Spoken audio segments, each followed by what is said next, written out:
Hello guys, myself Rishi Jain. I hope all are you doing very well.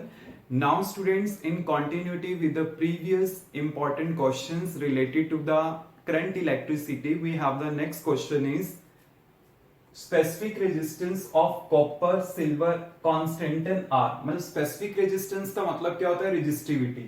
वो values आपके पास given है, आपने बताना है which is the best electrical conductor and why. इनमें से कौन सा बेस्ट इलेक्ट्रिकल कंडक्टर होगा और क्यों. आपके पास वैल्यू गिवन है 1.18 इंटू 10⁻⁻⁶, और एक वैल्यू गिवन है 1 इंटू 10⁻⁻⁶, और एक गिवन है 45 इंटू 10⁻⁻�6.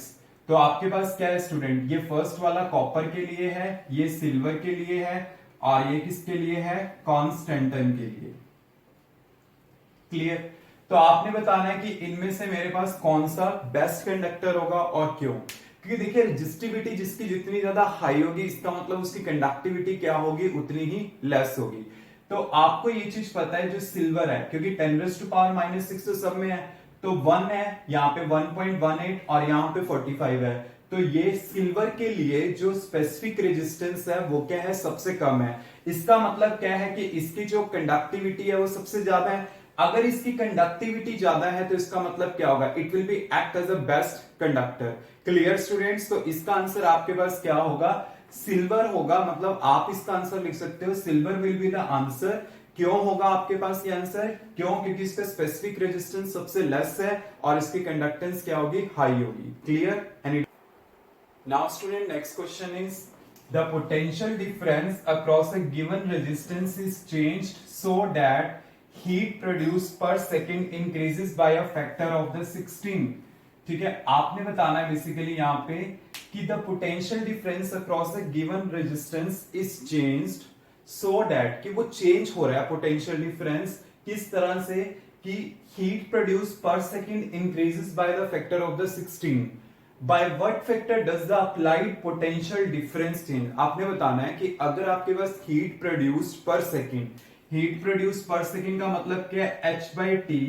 अगर वो 16 फैक्टर से चेंज होती है तो आपने यहाँ पे ये चीज बतानी है कि पोटेंशियल डिफरेंस किससे चेंज होगा. क्लियर. तो हीट प्रोड्यूस पर सेकेंड या एनर्जी पर यूनिट टाइम या वर्क पर यूनिट टाइम एक ही बात है. तो ये चीजें क्या होती हैं? बेसिकली पावर होती है. तो यहां पे ये क्या इंडिकेट कर रहा है? आपके पास पावर इंडिकेट कर रहा है. और P, अगर आपके पास P ऐसे चेंज कर रहा है तो आपने V में बताना है कि कैसे चेंज आएगा. क्लियर. ऐसा क्या रिलेशन है जो इनको आपस में कनेक्ट करता है? P equal to V² by R. For the given resistance है तो इसका मतलब क्या होगा? आपके पास P क्या होगा? Directly proportional to V². तो V पता करना है, वो डायरेक्टली प्रोपोर्शनल टू क्या होगा? √P. और आपके पास P कितना है? 16 है. तो यहां पे कितना आ जाएगा? ये 4 आ जाएगा. तो इसका मतलब क्या है कि अगर आपके पास हीट प्रोड्यूस पर सेकेंड 16 से चेंज हो रही है तो इसका मतलब पोटेंशियल किससे चेंज होगा? 4 टाइम्स से. Clear students. मतलब आपको समझ आ गया ना कि अगर ये 16 से चेंज है तो ये किससे चेंज होगा? बाय द 4 टाइम चेंज होगा. Clear. Any doubt? Now student, अब जो हमारे पास नेक्स्ट क्वेश्चन है वो एग्जामिनेशन पॉइंट ऑफ व्यू से भी और प्रैक्टिकल के वाइवा से भी रिलेटेड है. मतलब ये many number of times viva में भी पूछा जाता है और आपके फाइनल एग्जाम में भी आया हुआ है, तो आपका क्वेश्चन क्लियर होना चाहिए. Why are alloys used for making the standard resistance coils? आप बेसिकली alloys क्यों यूज करते हो to making the standard resistance coils? Actual में क्या होता है कि जो हमारे पास रेजिस्टेंस बॉक्सेस होते हैं लैब्स में, तो वो वेरिएबल रेजिस्टेंस होते हैं. उन्हें बनाने के लिए हम क्या यूज करते हैं? स्टैंडर्ड रेजिस्टेंस कॉइल्स जो हैं वो अलॉयज की यूज करते हैं. वो क्यों यूज करते हैं? क्यों ऐसा पर्पस है कि हम अलॉयज ही वहां पे यूज करते हैं?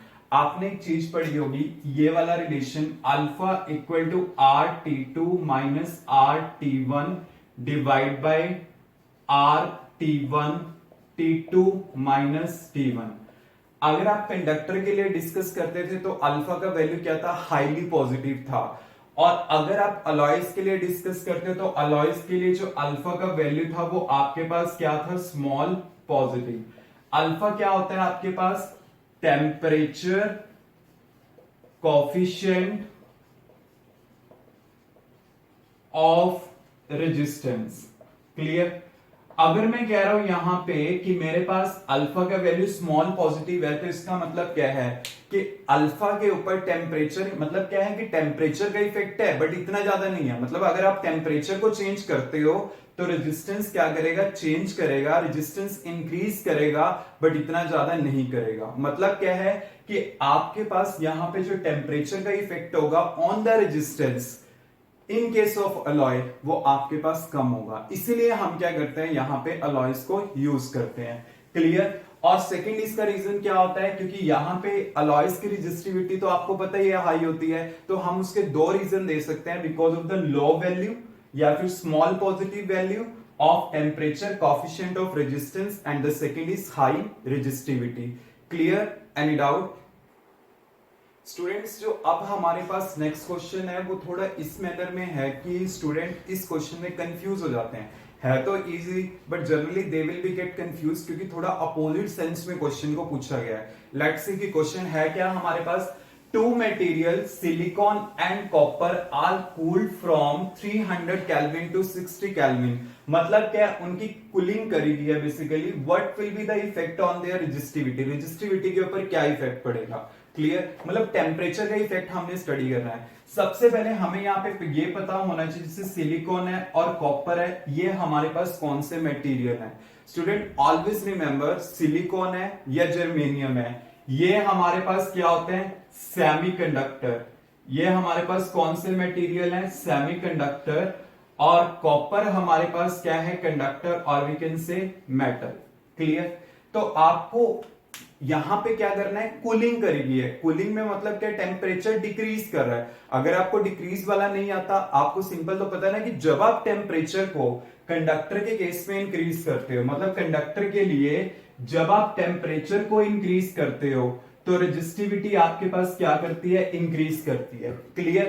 तो इसका मतलब जब आप टेम्परेचर को डिक्रीज करोगे, मतलब जब कूलिंग करोगे, तो इसकी रेजिस्टिविटी क्या करेगी, डिक्रीज करेगी। क्लियर। ऐसे ही अगर मैं सेमीकंडक्टर लेता हूं, सेमीकंडक्टर में अपोजिट इफेक्ट होता है। इसमें क्या होता है कि जब आप टेम्परेचर इंक्रीज करते हो तो रेजिस्टिविटी आपके पास डिक्रीज करती है, बिकॉज कंडक्टिविटी इंक्रीज करती है। तो अगर आप कूलिंग करोगे तो रेजिस्टिविटी क्या करेगी, इंक्रीज करेगी। तो इससे हमारे पास क्या आंसर आया कि जब आप सेमीकंडक्टर के केस में, सिलिकॉन के केस में टेम्परेचर को डिक्रीज करोगे तो रेजिस्टिविटी इंक्रीज करेगी, और इस केस में क्या करेगी, रेजिस्टिविटी डिक्रीज। तो प्लीज इस चीज को ना ध्यान से देखना कि इसमें इंक्रीज और इसमें डिक्रीज कैसे आया, क्योंकि आपने अपने आप को कंफ्यूज नहीं करना। क्योंकि अगर आप एक क्वेश्चन में कंफ्यूज हुए तो काफी क्वेश्चन में कंफ्यूज हो सकते हो, because the language part is very very important और आप उसी में कंफ्यूज हो जाते हो। Clear students, any doubt? Students, remaining important questions we will discuss in the next video.